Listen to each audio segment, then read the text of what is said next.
Hello बच्चों, मैं अंकित sir आप सभी का आपका अपना ही इस यूट्यूब चैनल बरनवाल प्लेटफॉर्म पे बहुत बहुत स्वागत करता हूं। तो बच्चों, आज हम बात करने वाले हैं क्लास 10th की। ठीक है, क्लास 10th के जितने बच्चे हैं उनके लिए यह वीडियो बहुत ही इंपॉर्टेंट है। तो आज हम बात करने वाले क्लास 10th के हिंदी का मोस्ट इंपॉर्टेंट क्वेश्चन जो आपके इस प्री बोर्ड एग्जाम के लिए, ठीक है, प्री बोर्ड एग्जाम के लिए काफ़ी ज़्यादा इंपॉर्टेंट है। साथ ही साथ आपके बोर्ड एग्जाम के लिए भी बहुत ज़्यादा इंपॉर्टेंट है। ठीक है, केवल प्री बोर्ड ही नहीं, आप अगर बोर्ड एग्जाम में भी एग्जाम देंगे तो उस टाइम के लिए भी बहुत ज़्यादा इंपॉर्टेंट है। ठीक है, तो अगर आप प्री बोर्ड की प्रिपरेशन कर रहे हैं तो उनके साथ साथ आप बोर्ड एग्जाम की भी प्रिपरेशन यहाँ से कर लेंगे। ठीक है, तो मैं कुछ लगभग 15 क्वेश्चन लाया हूँ जो आपके प्री बोर्ड के साथ साथ बोर्ड एग्जाम में भी मैच करेगा। ठीक है, तो मैं बिना लेट के वीडियो को स्टार्ट करता हूँ। ठीक है, और देखता हूँ कौन कौन सा जो क्वेश्चंस आपके एग्जाम के लिए इंपॉर्टेंट बनता है। ठीक है, तो चलिए देखते हैं प्री बोर्ड और एग्जाम मेन एग्जाम दोनों के लिए हम इंपॉर्टेंट क्वेश्चन को देख लेंगे एक साथ। ठीक है, और बच्चों आप लोगों से रिक्वेस्ट है कि वीडियो को थोड़ा सा भी स्किप नहीं करेंगे। जितने बच्चे स्किप करेंगे उनके लिए सबसे बड़ी गलती होगी। ठीक है, तो स्किप की करने की गलती बिल्कुल मत कीजिएगा। ठीक है, देखिए क्या लिखा हुआ है, जॉर्ज पंचम की लाट की नाक को पुनः लगाने के लिए मूर्तिकार ने क्या क्या प्रयत्न किया। ठीक है, कह रहा है कि जॉर्ज पंचम की जो लाट की नाक थी, ठीक है, उसको फिर से लगाने के लिए जो मूर्तिकार लोग थे क्या क्या प्रयत्न किए, क्या क्या कोशिश किए। ठीक है, चलिए देखते हैं। पुनः लगाने के लिए मूर्तिकार ने मिलकर प्रयत्न किया। ठीक है, चलो पहला पॉइंट देखते हैं। देश के कोने कोने से उस पत्थर की तलाश की गई। ठीक है, देश के कोने कोने से उस पत्थर की तलाश की गई जिससे जॉर्ज पंचम की लाट बनी हुई थी। ठीक है, देश के जहाँ जहाँ थी, जहाँ पूरी जगह पे देखा गया वैसा पत्थर जिस पत्थर से उसकी नाक बनी हुई थी। ठीक है, देश की विभिन्न महापुरुषों की, कह रहा है, देश की विभिन्न महापुरुषों की मूर्तियों की नाक को नापा गया जिससे इससे वह असफल रहा। ठीक है, देश की विभिन्न महापुरुषों की मूर्तियों का नाक नापा गया, उसमें भी वह फेल हो गया। ठीक है, बिहार से क्रिकेट के सामने 1942 में शहीद होने वाले बच्चों की मूर्तियों की नाक लगाने का प्रयास किया गया, फिर भी नहीं लग पाया क्योंकि उन बच्चों की नाक भी जॉर्ज पंचम की नाक से बड़ा साबित हुआ। ठीक है, मतलब एक बिहार में जो 1942 में शहीद हुए थे सारे बच्चे, उनकी जो मूर्तियाँ था उनको भी प्रयास किया गया लेकिन वो भी असफल हो गया। ठीक है, अंत में वह जिंदा व्यक्ति का नाक लगाने का प्रयत्न किया, वह सफल हो गया। ठीक है, जिंदा इंसान का नाक लगा दिया। ठीक है, जिंदा इंसान का नाक काट के लगा दिया, वो जो कि सफल हो गया। ठीक है, ये रहा हमारा पहला क्वेश्चन खत्म।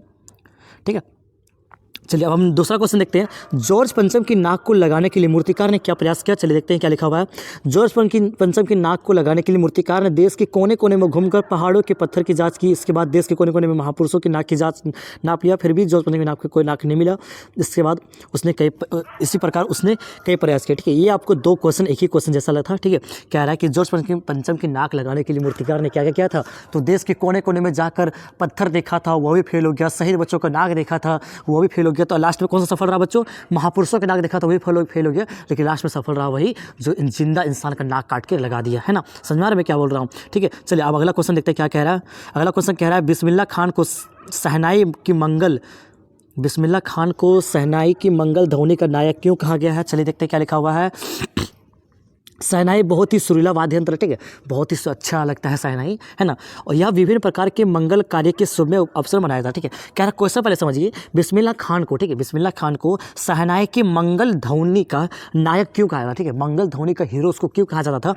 क्योंकि बच्चों शहनाई बहुत ही सुरीला वाद्य यंत्र है। ठीक है, और इसको क्या करता था लोग तरह तरह के शुभ काम में, ठीक है, पूजा अर्चना शादी पार्टी जहाँ होता था तरह के शुभ काम में उसका यूज होता था। ठीक है, देश में जितने भी शहनाई वादक हुए उन सब में सुरीला शहनाई बजाने वाला सबसे ज़्यादा ये बिस्मिल्लाह खान थे। ठीक है, जिसमें जितने सारे शहनाई वादक थे उसमें सबसे अच्छा बताते थे बिस्मिल्लाह खान। ठीक है, इसलिए उसको उस जगह पे हीरो कहा गया। उनके जैसा अभी तक कोई शहनाई वादक नहीं हुआ। ठीक है, उनके जैसा आज तक रिकॉर्ड रहा है, उनके जैसा शहनाई वादक पूरी दुनिया में नहीं रहा। ठीक है, कह रहा उसने देश के साथ साथ विदेशों में भी शहनाई की सुरीली तान बिखरी। ठीक है, देश के साथ विदेश में भी वो शहनाई बजाया। ठीक है, इसलिए बिस्मिल्लाह खान को शहनाई की मंगल ध्वनि का नाक कहा गया। ठीक है, ये क्वेश्चन आपको 3 नंबर का पूछ सकते हैं एग्जाम में, जो कि आपको लिखना है। ठीक है, तो आपको आप स्क्रीनशॉट से ले सकते हैं। फिर से मैं समझा दे रहा हूँ, शहनाई बहुत ही सुरीला वाद्य यंत्र है। ठीक है, इसको लगाने के लिए इसको बजाने के लिए पूरी दुनिया में वैसा कोई नहीं था, पूरे देश में वैसा कोई नहीं था। ठीक है, केवल और केवल बिस्मिल्लाह खान थे। इसको शुभ कामों में भी यूज किया होता था। ठीक है, शुभ काम में भी यूज होता था, और इसको जैसा बजाने वाला कोई दूसरा नहीं था, केवल शहनाई वादक कौन थे? बिस्मिल्लाह खान, और इन्होंने विदेशों में भी बनाए। ठीक है, और आप एक पॉइंट और लिख सकते हैं, शहनाई बजाने की दुनिया में ये क्या किए? भारत रत्न भी प्राप्त किए थे, है ना, भारत रत्न भी प्राप्त किए थे। ठीक है, चलिए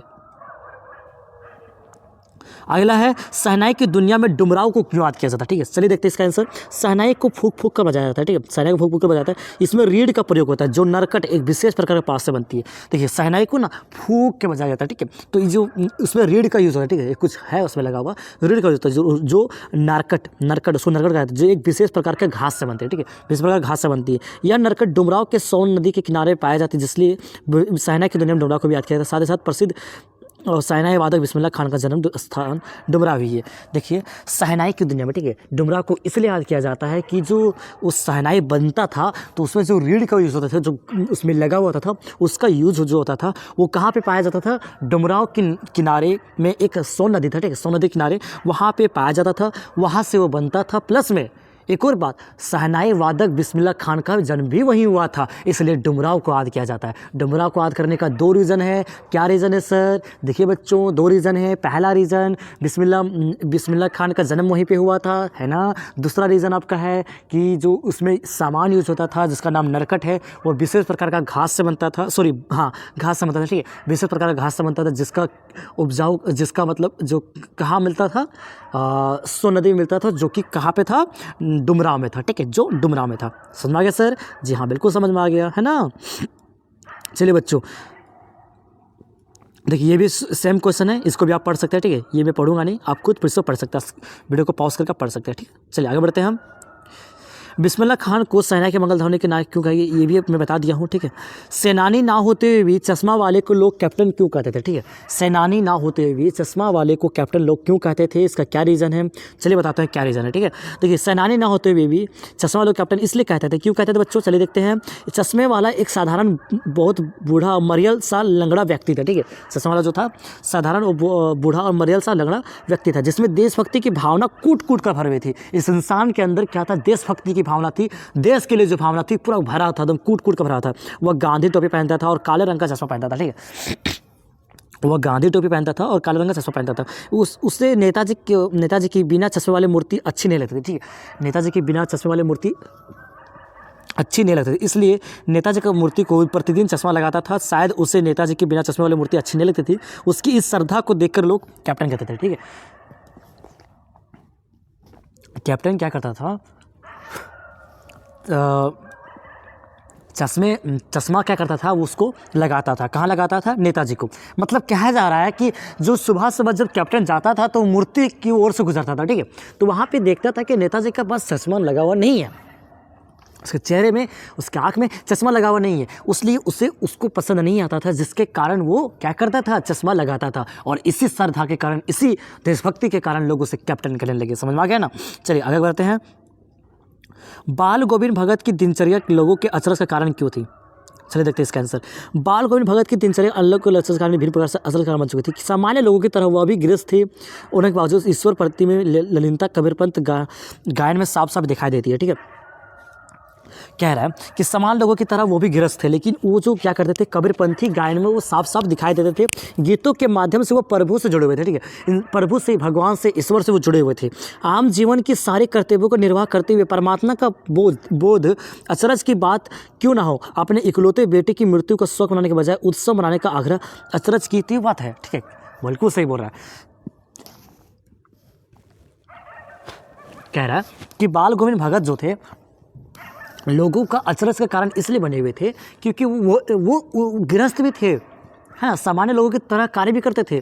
लेकिन जब उसके बेटे की मृत्यु हो गई तो वो क्या करते थे, क्या कहते थे, उत्सव मनाने का आग्रह कर रहे थे। ठीक है, मतलब खुशी का आग्रह कर रहे थे। उत्सव में क्या होता है, खुशी का होता है, तो खुशी मनाने का आग्रह करते होता ना कि बेटे की मृत्यु हो गई तो बहुत ज़्यादा रोएगा, लेकिन नहीं, उसने क्या किया, उत्सव मनाने का आग्रह किया। ठीक है, हम उनकी दिनचर्या की बात करें तो पता चलता है कि सुबह और शाम कबीर के पदों का गायन होता था। ठीक है, जब उसका हम देखेंगे डेली लाइफ में वो क्या क्या करते हैं, कौन क्या क्या करते हैं, सर बाल गोविंद भगत, है ना, तो बताओ ना, चुप क्यों, है ना। चलिए, बाल गोविंद भगत क्या करते थे, सुबह शाम एकदम क्या करते थे, कबीर के पदों का, कबीर जो लिखे थे, पंक्तियाँ जो लिखे उसका गायन करते थे, गुनगुनाते थे, बोलते थे, गाते थे। उनके जीवन के आदर्श इतने ऊंचे थे, किसी से कभी झूठ नहीं बोलते थे। ठीक है, इतने ऊंचे आदर्श थे उनके, इतने ऊंचे उसकी सोच थी, इतने ऊंची उसकी ये क्या बोलते हैं, आदर्श व्यक्ति थी, इतने अच्छे उसकी सोच थी कि क्या करते थे, कभी वो किसी से झूठ नहीं बोलते थे,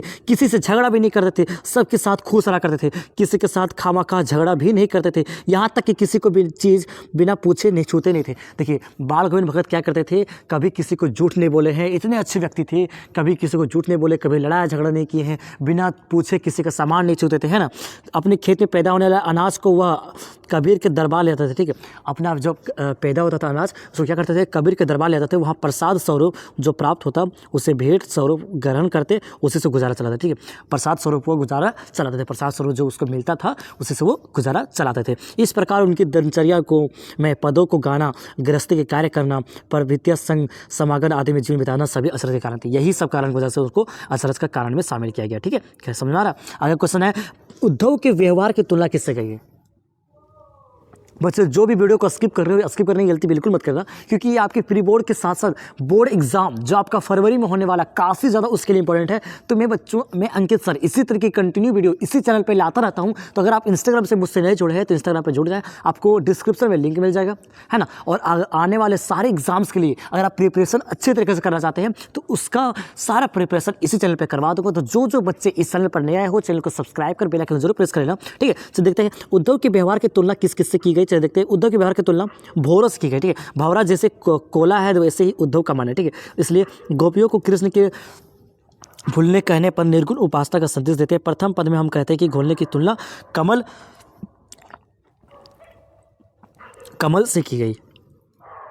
देखिए यहाँ पर कुछ लाइन छोटा हुआ है, उद्धव की तुलना कमल से की गई, ठीक है, कमल से की गई। कह रहा है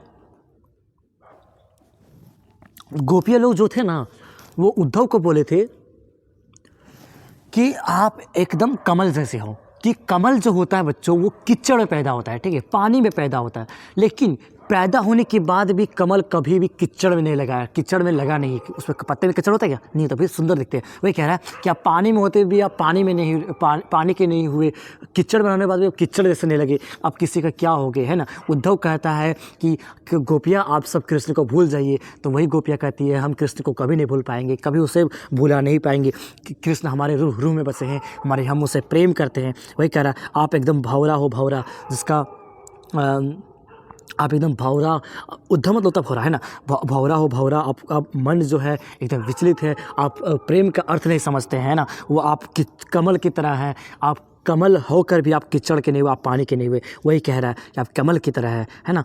चलिए आगे देखते हैं, कवि के अनुसार फसल क्या है। चलिए देखिए क्या लिखा हुआ है, कवि के अनुसार फसल हवा, पानी, मिट्टी, सूर्य की किरणों का परिणाम है, ठीक है। कवि के अनुसार जो फसल है हवा, मिट्टी, सूर्य का एक रिजल्ट है, एक परिणाम है। इसमें मिट्टी का गुणधर्म का जादू समाया हुआ है, इसमें यह सूर्य की किरणों का रूपांतरण है। कह रहा है कि इसमें मिट्टी का गुणधर्म समाया हुआ है, उसका जादू समाया हुआ है, सूर्य का किरण का रूपांतरण है, हवा का थिरकन है, इसके साथ साथ किसानों और मजदूरों को कोटि कोटि हाथों का स्पर्श है। कह रहा है कि कवि के अनुसार जो फसल है वो हवा, पानी, सूर्य की किरणों का एक रिजल्ट है ना, मिट्टी का जादू है, सूर्य के किरणों का रूपांतरण है, हवा का थिरकन है ना, और मजदूर किसानों का स्पर्श है ना, वही कह रहा है, ठीक है। चलिए आगे बढ़ते हैं, अगला हमारा क्वेश्चन है,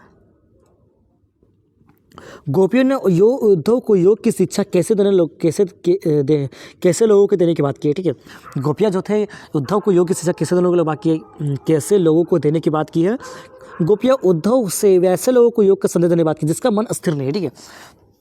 कह रहा है कि गोपियों ने उद्धव को योग की शिक्षा वैसे लोगों को देने की बात की जिसका मन अस्थिर नहीं है, जिनका मन चक्री की तरह घूमता है ना, गोल गोल घूमता रहता है। यहाँ चक्री की तरह मन कृष्ण बताया गया है, यह संदेश कृष्ण को ही पहुँचा देने की बात की गई है, ठीक है। गोपियाँ उद्धव को कहते हैं कि आप मुझे जो ज्ञान दे रहे हैं, आप मुझे जो संदेश दे रहे हैं, ये संदेश, ये ज्ञान आप उसी को देना जिसका मन स्थिर नहीं है, जो चक्री की तरह, पहिए की तरह गोल गोल घूमता है। ये चक्री की तरह मन जो है गोल गोल घूमता है, ये कृष्ण का है, कृष्ण कभी इधर घूमते कभी उधर घूमते, है ना। वही बोल रहा है कि आप ये मैसेज कृष्ण तक पहुंचा देना, है ना।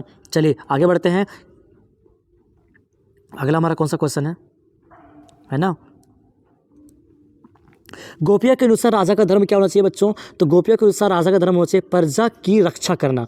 एक राजा अपने प्रजा की सभी समस्याओं को अवगत कराता है और उसका पालक और रक्षक भी होता है, ठीक है। गोपिया के अनुसार राजा का धर्म होना चाहिए कि उसकी प्रजा जो है उसकी रक्षा करना, है ना, उसका रक्षक बनना, उसकी समस्याओं को अवगत कराना, उसको समस्याओं को मतलब निवारण देना। फसल को कवि ने ढेर सारी नदियों का पानी का जादू क्यों कहा है? चलिए देखते हैं इसका आंसर। फसल के लिए पानी सबसे आवश्यक तत्व होते हैं, ठीक है। फसल के लिए पानी क्या है? सबसे आवश्यक तत्व है, वही है। फसल को पानी मिलते ही जादू की तरह अंकुरित होने लगते हैं, ठीक है। फसल को जैसे ही पानी मिलेगा वो क्या करते रहता है, एकदम सडनली वो क्या होता है, मतलब अंकुरन आ जाता है, ठीक है। मतलब बाद में वो फूल की तरह देने लगती है, ठीक है। बाद में क्या होता है, जो उसका उपजाऊ जो होता है, मैंने उपजाऊ, ठीक है, वो फल फूल देने लगती है। इसलिए कवि ने फसल को पानी का जादू कहा है। बिना पानी का फसल होगा नहीं, वही कह रहा है, पानी का वो जादू है ना। चलिए अगला सवाल देखते हैं। भोलानाथ और उसके साथियों के खेल और खेल में की सामग्री आपकी खेल और खेलने की सामग्री से किस प्रकार भिन्न है? कह रहा है, क्वेश्चन पहले समझिए कि भोलेनाथ और उसके साथी का जो खेल का और खेल का सामग्री था, ठीक है। भोलानाथ और उसके साथी, उसके फ्रेंड्स जो थे, जो खेलते थे और खेलने के जो सामान थे, वो सब आपके खेलने और खेलने के सामान से किस प्रकार अलग है? चलिए देखते हैं किस प्रकार अलग है। देखिए किस प्रकार अलग बच्चों, वो क्या करते थे, मिट्टी से खेलते थे, ऐसे नकली बारात बनते थे, नकली दूल्हा बनते थे, है ना, मतलब नकली खाना बनाने वाले बन जाते थे, मतलब अटर पटर करते थे, ठीक है। और आज के बच्चे क्या कर रहे हैं, आपके खेलने वाला क्या, आप पबजी खेलते हैं, फ्री फायर खेलते हैं, मोबाइल गेम खेलते हैं, है ना, आप बाहर नहीं निकलते जल्दी से, वही कह रहा है। देखिए वही ऐसा लिखो, भोलानाथ और उसके साथियों के खेल सामग्री हमारे खेल से बहुत अंतर आ गया है। भोलानाथ के समय परिवार से लेकर दूर पड़ोस तक आत्मीय संबंध थे, जिसमें खेलने की स्वच्छता थी, बाहरी घटनाओं, अपहरण आदि का भय नहीं था, ठीक है। खेल के सामान बच्चों द्वारा स्वयं निर्मित होती थी। घर की अनुपयोगी वस्तु ही खेल की सामग्री बन जाती थी। धूल मिट्टी से खेलने में पूर्ण आनंद की अनुभूति होती थी, ठीक है। कह रहा है कि आज के बच्चे, आज की खेल के सामग्री और पहले की खेल के सामग्री में बहुत सारा अंतर है। जो मैं बोल रहा बच्चों उसी को लिख देना, ठीक है। इतना लॉन्ग आंसर, इतना घुमा फिरा के आंसर लिखने की कोई ज़रूरत नहीं, आप अपने भाषा में आंसर लिखो। कह रहा है मैं जो बोल रहा हूँ वही लिखना, ठीक है। ध्यान से सुनना क्या बोल रहा हूँ। कह रहा है कि भोलानाथ और उसके साथियों का जो खेल था, आपके जनरेशन का खेल कैसे अलग है। कह रहा है कि पहले के टाइम पे लोग बाहर खेलना पसंद करते थे, कोई भी अपहरण होने का डर नहीं होता था, ठीक है। आज से बच्चे बाहर जाते हैं तो क्या सुनने में आता कभी कभी कि बच्चा किडनैप हो गया, होता है ना, ऐसा सुनने में आता। पहले ऐसा कुछ भी नहीं होता था, ठीक है। प्लस में क्या कह रहा है कि कभी भी बाहरी घटनाओं का डर नहीं होता था। खेल के सामान जो होते थे सिर्फ, ठीक है, वो खुद ही निर्मित करते थे, खुद ही बनाते थे, ठीक है। आज के बच्चे क्या करते हैं, खेलने का सामान खरीदते हैं, 500 का रिमोट गाड़ी, एक से एक होता है ना, दधाना जिसको बोलता है, ठीक है, वही होता है। हाँ, मैं लोकली बच्चों आपको लोकली भाषा समझाऊंगा, है ना, जैसे हो आप वैसे समझाऊंगा, जिसको होता है ना। तो वही बोल रहा है कि पहले के बच्चे जो होते थे वो खुद से वो क्या करते थे, खिलौने बनाते थे, ठीक है। और जो घर में जो अनुपयोगी सामान था, अनुपयोगी मतलब होता है जो वस्तु यूज़ नहीं हो रहा, ठीक है, वैसे वैसे सामान को वो क्या करते थे, खिलौना बनाते थे, ठीक है, और उसी से खेलते थे। धूल मिट्टी के साथ वो पूरा आनंद लेते थे। परंतु आजकल के बाहरी खेल का उपयोग करते समय खेला जाता है। देखिए आजकल के बच्चे क्या खेलते हैं, देखिए जैसे chess, carrom board, mobile games, आप यहाँ पे ये भी लिख सकते हैं, अतः हॉकी आदि बहुत बाहरी खेल है, ठीक है। बैडमिंटन, खो खो, ये सब क्या है, बहुत ही भिन्न है इस तरीके से, है ना। आप यहाँ पे ये भी लिख सकते हैं, मोबाइल गेम्स में लिख देना बच्चों, मोबाइल गेम्स लिखना ही लिखना। तो ये रहा आपके एग्जाम के लिए मोस्ट इंपॉर्टेंट क्वेश्चन जो मैंने आपको बताया, ठीक है। आप चाहे आपके प्री बोर्ड एग्जाम के लिए हो, चाहे आपके बोर्ड एग्जाम के लिए हो, हिंदी का मोस्ट इंपॉर्टेंट क्वेश्चन इसी वीडियो में है, ठीक है। फिर मैं वीडियो लाऊंगा और सारी वीडियो आएगी, और आप लोगों को बोल रहे हैं पत्र आप लोग लिखना सीख जाओ, ठीक है, पत्र लिखना सीख जाओ, ठीक है। और प्रचार प्रसार करना, ठीक है, जो प्रचार होता है ना, एडवर्टाइजमेंट, वो आप सीख लेना, ठीक है। एडवर्टाइजमेंट आप लोग सीख लेना। प्रचार प्रसार एक आता है, एक पत्र से भी आता है, एक निबंध आता है, तो निबंध आप सीख लेना, ठीक है। मैं इंग्लिश में बता दिया हूँ, हिंदी को मैं बता दूंगा, ठीक है। निबंध भी सीख लेना। और जो बच्चे इस चैनल पर नए हो, चैनल में सब्सक्राइब कर बेल आइकन जरूर प्रेस कर लेना, और ढेर सारा मुझे प्यार देना बच्चों। अगर प्यार दोगे तो आप लोगों को भी हम सपोर्ट करेंगे, आप लोगों को भी हम अच्छा एग्जाम्पल के साथ, अच्छे वीडियो के साथ, अच्छे क्वेश्चन के साथ आपके आपके एग्जाम को मैं पार करूँगा। तो आप मुझे प्लीज़ सपोर्ट कीजिए, प्लीज़ प्यार दीजिए, चैनल को ज़्यादा आगे बढ़ाने का प्रयास कीजिए। आप इस वीडियो को ज़्यादा शेयर करें। मिलते हैं किसी नए वीडियो के साथ, तब तक के लिए bye bye. Thank you so much for watching this video.